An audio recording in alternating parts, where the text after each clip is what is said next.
What's up, everybody? This is Qualified TV, and again, man, we are on location at Destined Visuals Studios, and I am with Destinee Tooks, the owner of Destined Visuals, another Milwaukee native. Y'all know I love having people from my city on this platform, and I'll let her tell y'all a little bit more about herself before we get into the questions and everything. But yeah, go ahead, let them know.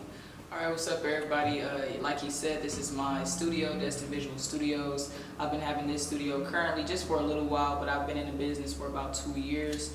My real name is Destinee Tooks. I'm 22 years old and I'm just hustling right now. That's it. I do photography, all levels of photography, getting into videography. I try not to put myself in a box, so that's pretty much it. Yeah, no, for sure. She definitely hustled for sure. Y'all will learn more about that as we get into the interview, and that's just what the city breathes for real.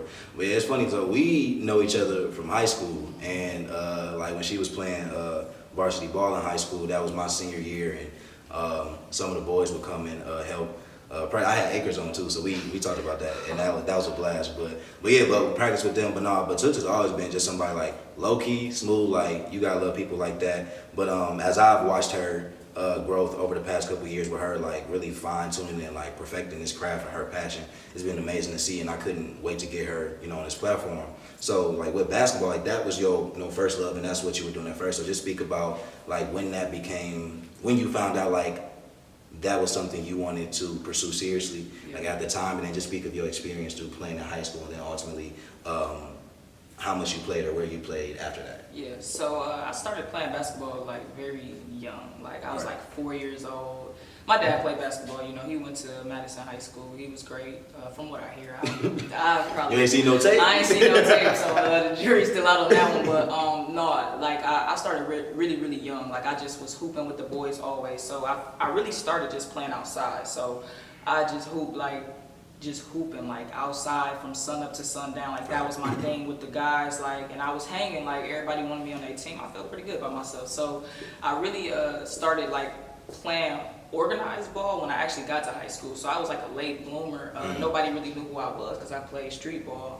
I didn't know girls actually played basketball, because there wasn't social media, it wasn't a lot of stuff at that time. So I'm just you see your environment, and that's really all I had was like just boys play basketball. I never saw no girls. I was always the only girl on the team. So I'm like, girls must just not play basketball. So when I got to King, Maku came up to me at freshman fun night and was like, and I'm like, what is going on? Like, you gonna try out for the team? And I'm like, who knows me? Like, what's going on? So that's really where it all started. I played JV and practiced with VAR my freshman year. Okay. And then I was put on varsity my sophomore year. And from there, I just hooped on the team. But as far as that experience goes, it was a great experience. I love generals. I'm general. Blue and gold. I just love everything about King. The energy, especially when we were, in high school. The energy was insane. Playing those games, it was crazy. The competitiveness was just incredible. So with that, I had great seasons. I was the captain. My senior year, we went undefeated. We had a great season. It was a team of all freshmen and sophomores. So, it was just me, the only senior, and we balled. We did what we had to do, and it was just a great experience, and like you said, that is my first love. So that was something I put a lot behind, with AAU. You playing that pretty much year round, just on the court, off the court, in the gym, just working out. So my senior year, I ended up choosing, I had some D1 offers, but for whatever reason, I just didn't ever feel like I was confident enough that I wanted to play a full 4 years. Like something just wasn't clicking, I had D1 offers from local schools in Wisconsin, and then some that was all across, the United States, and I just wasn't feeling it, and it was crazy because the coach was like, she was out in, I can't remember where it was at, but she was a D1 coach, and I'm like, no, I think I'm gonna go sign, JUCO. And she was like, are you crazy? Like, she just went in, and I'm like, look, this is where I'm at mentally, and I'm glad I did it. I went and played 1 year at Iowa Western, which was a great experience. It's a community college out in Council Bluffs, Iowa. It's nothing out there, like nothing out there. But it was a great experience. The campus is gorgeous. The athletic facilities are insanely nice. Like, it was a really great experience. So I had a great time playing that. But I just knew, like, even from an early age, I was like, no, I don't think I love basketball so much, but I just don't think that's gonna be the the end result. That's real. I wish I had thought like that back in the day. Only because I think I wasted so much time not putting the energy in the ball, but I was ignoring everything else. And I wish I hadn't ignored everything for so long, because I wouldn't have felt like such a late bloomer in other aspects. Like what I'm doing now, if I had, had the mentality of working on that just as much as working on basketball, maybe I could have been doing something like this 2-3 years ago. Who knows? But I think it's important that you spoke about, one, not even realizing that girls, that there was like women's basketball, because like you said, I think people forget that like we are. I mean, like I'm 24, about to be 25. You 22. That's still the same kind of age range generation. We didn't really get social media until about high school. For real. Really so we didn't really, and even then that was the beginning of it. So it wasn't like things was really going viral yet, and you could see things from around the world. For real, it was still relatively local. So I think it's important to understand that when you don't, like you said, when you don't see that stuff and you just feel like, yo, I'm just hooping like on the street, I'm just balling like with the homies, because that's what I do. I ain't know like there's actually an organized like way for just women to play basketball, and that it has its own look, its own feel. And I was talking to, I interviewed another women's basketball player before, and she spoke about how like the game is different, and I mentioned how the assumption of women's basketball is that it's boring, or that is, I don't know, like just, the people that don't take the time to understand the game or love the game don't have an appreciation for women's basketball. So what would you say to that, just from an experience of like your experience of not even realizing that was a thing, but playing it for 4 to 5 years, and how did that shift, or just how did that kind of mold how you look at women's basketball in comparison to how people feel about it in general, in terms of it being boring or it being something that's not worth watching? Yeah, I mean, I would say that's 100% true. I think there is this stigma that is boring and whatnot, but if you really love the game and you love basketball, man, women's basketball, Hooper's gonna hoop, and I mean, women may not be dunking and all that, I think that's the only thing, because the level of aggression and all those things in between, like, I think the first time I actually saw women play basketball was my stepdad. I didn't even know what age it was. Like I said, I was really a late bloomer, so by the time I got to high school, it's people who have been doing championships, like we got the dream team on playground, the Shaq, the Caleb, you know what I'm saying? And I never heard of that type of stuff. So I'm like, that's crazy. So I got introduced to an AAU team, I think it was Lakeside, I can't remember the name at the time, but where I was just in a room full of like girl ballers, and I'm like,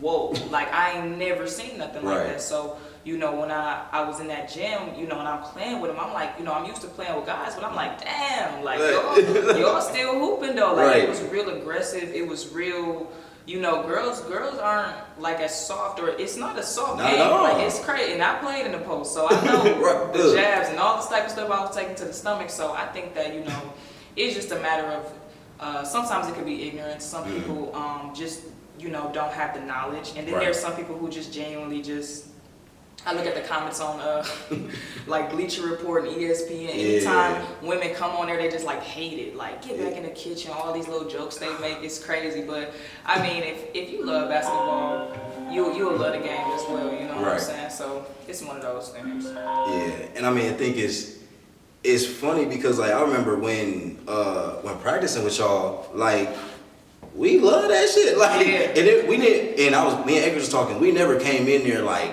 it's about to be sweet. Like we never thought that. We was like, yo, give it to us. Right, but it was like, but we would love when Michael would let us just run, because it was like we want y'all to be able to battle with us and not necessarily have it feel like practice. Like we wanted it to be like an open run, we just going at each other. But we also had that respect for y'all, because we all knew, like just because of our different experiences, like y'all was cold. Like, well, King was always cold in general, but like y'all was cold, and I think what we enjoyed the most was that we felt like we was helping y'all be better and make y'all run.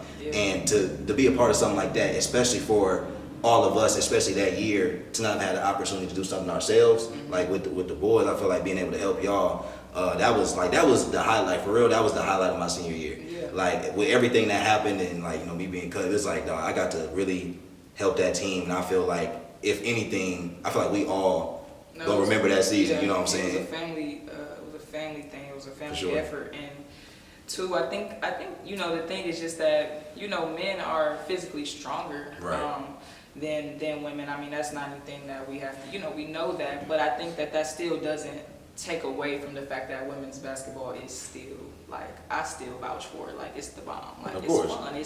You're going to get some people that's hooping, that's balling, that's competing. Like, when you love sports, too, I don't think it come down to male and female. It come down to the game. And it's like, who going to be diving on the ground? Who going to, you know, take those risky shots? Like, that's what I love about the game. It's just competing, you know. But, I mean, hey, everybody's not open to women playing sports, I guess. But, hey. Unfortunately, I mean, it's sad that we're still in times where that has to be a conversation, even because in my mind, I look at it like, if that's not your cup of tea, that's one thing. Like, if you watch it and maybe it just genuinely don't interest you, that's one thing. But if you can sit there and watch every NBA game and never have watched a WNBA game, but swear that WNBA sucks, it's just like I'll be watching WNBA games and I'll be like, oh, who? Yeah, she killing their ass. Like just destroying them, or just watching certain players. Like, I was watching Candace Parker, and it was one game where she only had like 8, 7, and 6, but her impact on the entire game was crazy. And I was just like, bro, like, but again, you have to be a student of the game to even understand that concept and know what you're watching for, and not just for the highlights, because you're not gonna get hella highlights or crazy stats with the WNBA. It just ain't set up like that. But then kind of shifting, so like you said, like basketball was your first love, but you know, clearly, you know, we're in your studio now. So when did you kind of figure out, or at least know for sure, that you wanted to keep going and really pursue photography? Was it always a love you had? Was it something that kind of was a late bloomer as well? Did it come after basketball? Like, how did that process start? Yeah, this is a question everybody want the answer to. So it really started off when I stopped playing that first year of college. Now, I took photography back when I was in high school.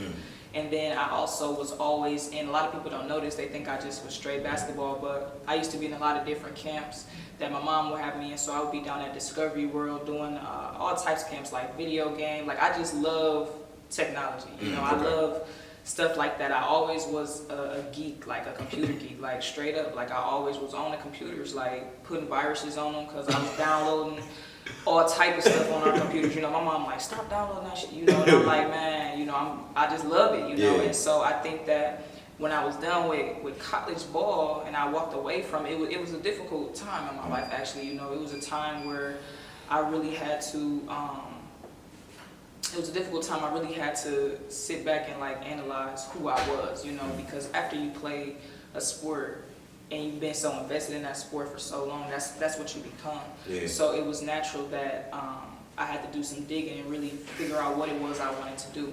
So I ended up just buying my camera. I bought it for my birthday. I think it was like my 18th or 19th birthday. I bought my camera. I just started practicing. Nobody knew I was taking pictures. I just was practicing. I'm like, I'm not coming out. I'm too scared to let people know I'm doing this. And you know, I went to Atlanta. That was really where it really started. I went to Atlanta. I had my camera, and it was me and my girl. And everything, everywhere that we had went in Atlanta, it was just like signs pointing to like, get your business started. You know, like I was in the lift, and the man was like, you know, I said, you got your camera, you know, you got a business, you got a website. I didn't have nothing yet, you know, because again, I didn't want people to know. I was too protective of like, what are people gonna think? You know, I'm a basketball player, like, you know, that's what people assume, you know. And so he was like, you got to get started, like, you got to get started. So when I got back, that's when I really started my business, and I did like my first prom shoot. I just couldn't believe somebody had booked me. I was like, whoa, like, this is crazy. And so really, after college, I just was like, you know, I'm gonna just get started with it. And I was a pretty late bloomer to it, because, you know, it was something that a lot of people already were doing, but not really that much. It's a lot more photographers now, which I love to see, but at the same time, it was something that I was like, no, I want to go full throttle with this. Like, I've always loved taking pictures. You know, photography isn't just subjected to a camera. I was the person that everybody handed their phone to, because I know the angles, I know all of that. So it was always signs leading up to this. I just had no idea, like, that this is what I would be doing. I had no idea. You would have asked me back in high school, what you gonna do? I mean, if you look, it's crazy. In the yearbook, everybody had like their schools they was going to, and in my class, and everybody was holding their sign. Mine just got a question mark. I had no idea. Like, I literally didn't. Like, I'm in the yearbook with just a question mark. Everybody like Alabama State, you know, Georgia State, and I just got a question mark. You know, it was one of those things. Like, I had no idea, but I'm really happy to be where I'm at now, for sure. For sure, and I mean that's great, and I feel like that's an important that's an important story that needs to be told, because I think like there are so many people that have that fear. There are so many people that kind of scare themselves out of blessings, out of opportunities, because they don't want to. I don't know. They don't want to show people their work, or they don't want to let people know they're doing A, B, and C. But like you said, you thought people saw you as a basketball player, and there is this common notion that like a basketball player always trying to do some other shit outside of playing basketball, you know. Yeah. But I mean, at the same time, I feel like that also shouldn't be the stigma. Like, you can have multiple talents. Like, who's to say like you could love ball but also love writing or love doing anything else, like photography, whatever the case may be. But with that being said, like, is there anybody or anything in particular that you would say is a influence or inspiration to not only your art as a photographer, but also just your grind, how you hustle, why you hustle, and the way you work and the way you approach it? Yeah, I think my biggest inspirations is I don't really have anything like for photography specifically, but I would say like as far as the hustle goes, like my two big cousins, so my cousin Drea and then my cousin Smino, which some people know that's my cousin, some people don't. But you know, I think that as a young kid, we all Libras, we a little Libra gang, and as a kid, I always looked up to them because I always felt like I wasn't the person that was going to take the traditional route. And you know, with that, my mom being a principal, you know, my mom taking that route, I felt like that was something I was going to have to do. So for a period of time, I'm like, I'm going to just be a teacher, you know, like my mom. And at the same time, I just knew as a kid, like, that's not what I wanted to do. So having my big cousins, they are creatives. Like, I love everything about them. And, you know, watching my cousin Smino, I just was always his fan. Like, before he even was doing music, I just like, my cousin's so cool. Like, he just so cool. He is a cool ass nigga. He's just cool, you know what I'm saying? It's just like, that nigga is just straight up cool. Like, and I just will always, you know, look up to him. And then when the music started and all that type of stuff, I'm just like, he's getting cooler. He's just getting cooler. And it was just like, I'm just like, wow. So I think for me, it's like watching somebody, especially back when I was 10, that's when I, you know, downloaded his first mixtape way before he was even Smino, and he had a whole different name at the time. I won't disclose that, but he had a different name at the time. And watching that, you know, as a kid, seeing that and seeing somebody keep chasing their dream to now I see the results of that. I think since I have firsthand experience of actually seeing somebody hustle and it pay off, I have no reason to ever stop hustling. You know what I'm saying? Sure. Because that right there, it lets me know that the more work you put in, the more you're gonna get out. It don't matter how long it takes, you gonna get it. You know what I mean? So I think that's what's the biggest inspiration for me, especially with him having a sound that's completely different than anything is out. And just I love my cousin. I will always speak highly of him because he does so much for me that he's not even aware of. But I think that just being able to see somebody, because you know, it's one of those things people say, you just gotta keep going, and then mentally you're like, yeah, okay, but to actually see somebody keep going and see it pay off, I mean, I'll never stop working. Like I am a hustler. Like I'm gonna keep hustling, like until everybody know about me straight up. Nah, that's real and that's facts. And yeah, I mean, like I was telling you before, like I love the fact that he means that much to you and that he is that much of an inspiration. Like you said, that's not something that you gotta brag about. It's not something everybody would know. And it could be other people where everybody and mama gonna know that's my cousin. They gonna always be posting them or always try to be around them. Like you said, like, but to be inspired by somebody from a distance or to be able to act on that inspiration from a distance, I feel like is a trait that not many people possess. So I definitely think that that's something that is extremely dope. So kind of back to Destined Visuals, how did you, I mean, clearly there's a reason that you came up with that name, but what was kind of the process like of formulating that, and when did you know like that was the one, like that's what I want to brand myself as or brand this company as? It's crazy. I got a whole sketchbook of everything before I even started the names and all, and I had a couple names, you know. My last name Tooks, and I'm like, Tooks took it. I'm like, hey yo, I'm like, that's mad corny. So I'm like, no, like that's not gonna ride. And you know, my name is Destinee, and I spell it with 2 E's, so it's not spelled with a Y, it's Destinee. And you know, my mom named me that. She always told me that. She said, I feel like I was destined to have you. You changed my life. You kept me going, things like that. So my name within itself is power to me, you know. And so I'm like, I want my name in my photography business, but I don't want it to be cliche, like Destinee Tooks photography. You know, I want it to be a part of me and it to mean something. So I came up, at first it was Destined Images, and I'm like, well, I don't want to, again, I don't like putting myself in a box. I don't want it to be just pictures, you know. Right. I want it to be visuals, because when you think about visuals and you speak visually, that comes with all types of different art. It is subjective. Yeah. I mean, it's not subjective really to anything. It's music, you know what I'm saying? It's just a visual. It's a concept. So I wanted it to be something that's open, that I can use in any way, you know. So if I do videography, it still can be called Destined Visuals. You know what I'm saying? So it's like something that will work like that, and it means a lot, you know. I got it tatted right here, you know. Hey, I ain't like, you've been going crazy. You've been going crazy with the Which camera I gotta look at, because I need everybody. No, I got it tatted, you know, because that's just a part of me. Like, just being destined for so much, you know. It's on my shirt, you know. This is my brand.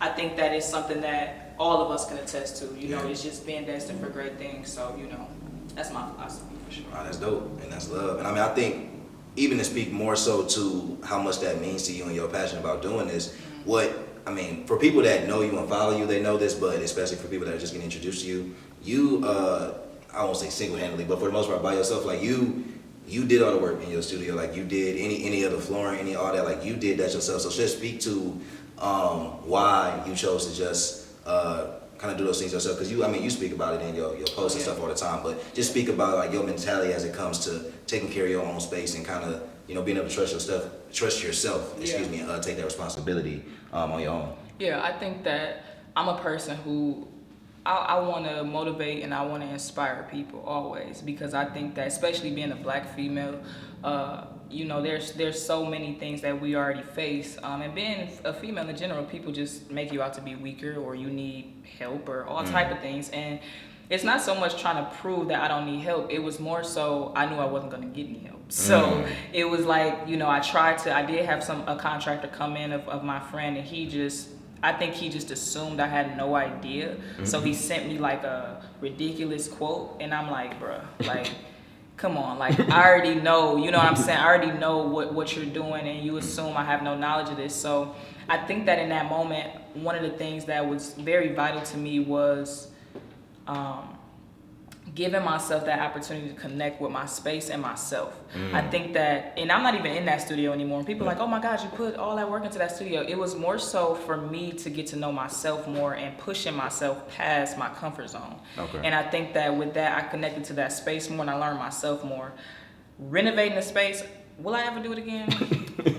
No. I will never do it again. But it was something that really sparked something in me, even as a photographer. It's like, I can do this. Like, I can do whatever I put my mind to. I renovated that space, and it was ugly. The rug, the carpet in that space, everything, ripping that up. I was tired. I was coaching at the time, so I would be driving to King. You know, me and Akers got practice, you know what I'm saying? So I'm trying to get there and maintaining all of these different things. But it was like my brain, like, I just got this mentality, like, I'm a hustle. Like I said, I'm a true hustler. Like, the amount of work I put in off social media, I try to show as much as I can, but the amount of work I truly put in, you can't even like capture it, because it's like I'm always working, like, straight up. So what would you say is your favorite part or favorite space of your studio?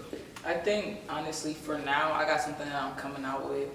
Not quite there yet, but for now, I think it'll be really my chalkboard wall. I think that's something that I've connected with a lot of people on. I think so many people look forward to just signing the wall, and I think that it's great that you can see everybody that's visited. I think it's just something that I'm glad that I did, you know, like one of the first studios to really, a lot of studios do some of the similar things, so I kind of wanted something different. I always like aim for different, and I used to add this type of deal in my house, actually. Like, in my room, my mom had painted it out for me, so my friends assigned like stuff on the wall, so I just thought, why not bring it into my space? And I mean, people straight up come in like, okay, where the chalkboard wall at? Like, that's how the girls be coming at me. I'll be like, okay, we still gotta take your pictures. Like, you ain't even near it. That's when you leave. So I think that's my favorite part about it, for sure.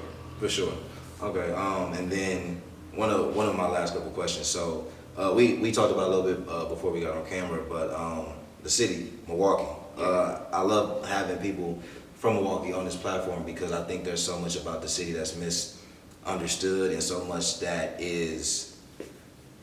perception that is based on, I don't know if it's misinformation, I don't know if it's just people being naive to the area we in, but just kind of speak about what impact being from the city has had on you and what you do and how you feel like, how much you feel the city affects how you operate, like how you just approach everything that you do.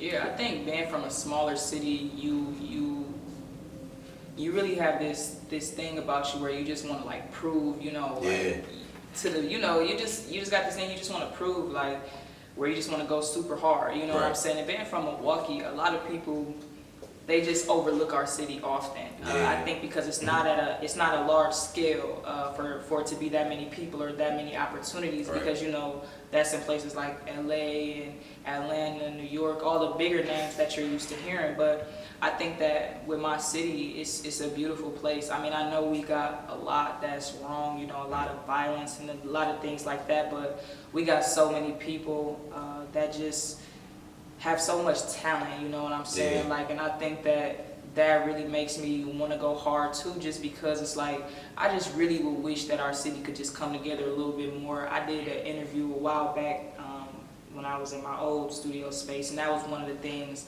that I said, and I'm still real firm on. Like, I really be trying to bring people together, so it's not always this crabs in the bucket type of mentality. That's what happens when you're in a smaller city, unintentionally, but I would say my city has a large impact on me just because, like, it's Milwaukee. Like, Milwaukee, I mean, when you from Milwaukee, you just know, like, we cut different, we got our own swag, we got our own everything about ourselves. And I mean, no matter where I've gone, like, I'm still gonna rep Milwaukee. Like, and I've been all over the world, but it's like, I love my city. Like, this city is unlike any other. I feel like it's a crazy city, man. It's crazy. Nah, for real. I think it's something you don't even realize until you leave. Like, it's kind of like so one thing I will say, like, I feel like a lot of people in Milwaukee should definitely take the opportunity, if possible, to leave. Not saying you got to leave and not come back, but I think in Milwaukee we need to see things outside of Milwaukee to understand how we can be better. Because like, if I didn't go away to school, I don't think I would even have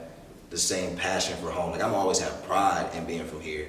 I'm always have love for it, but to have a passion for really wanting to see change, had to see like what was different, what else was out there, to want to bring that back and see how that can be implemented here. And I feel like a lot of people are robbed for a multitude of reasons of that opportunity, so they gotta get content and stuck with just what they know here. And it's like, there's so much more to know that can like make you a better asset to really helping the city and making it better. But yeah, like you said, man, it's in Missouri, I'm always repping. Don't matter. You from Milwaukee? Yeah, I'm from Milwaukee, nigga. What? Like, what's good? Like, what you mean? It's whatever. But yeah. So my final question, the question I ask everybody that comes on this platform, because it's the reason I'm talking to y'all. It's the reason that I feel like you're a person that people need to know.